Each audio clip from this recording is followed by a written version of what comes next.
ताई काय सांगाल, आज आपण सभागृहामध्ये एक अनोखा असा ड्रेस परिधान करून आला होता, त्यात काय संकल्पना होती, काय मागणं आहे? आमचा प्रभागातला मेरूनचा भाग आहे. तिथं 16 ते 17 पाईपांद्वारे सांडपाणी सोडलं जात आहे. तर ते एक अत्यंत चुकीचं आहे, कारण की टॉयलेटचं पाणी, सांडपाणी तिथं जातं आहे आणि तिथंच गणपती विसर्जन होतात.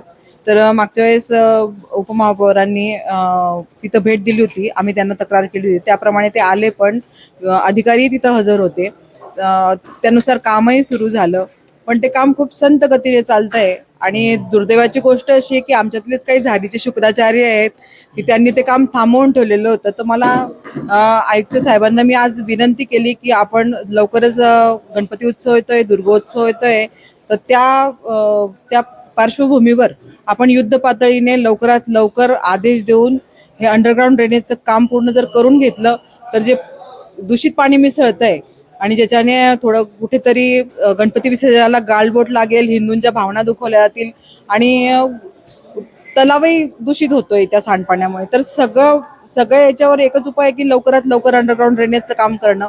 आणि मी त्याविषयीच आयुक्त साहेबांना विनंती केली की आपण कृपा करून युद्ध पातळीवर हे काम पूर्ण करून घ्या, कारण येत्या 15-20 दिवसामध्ये गणपती बसतील आणि त्यानंतर 10 दिवसांनी गणपती विसर्जन होईल आणि लगेच दुर्गा देवीचा पण उत्सव सुरू होतो.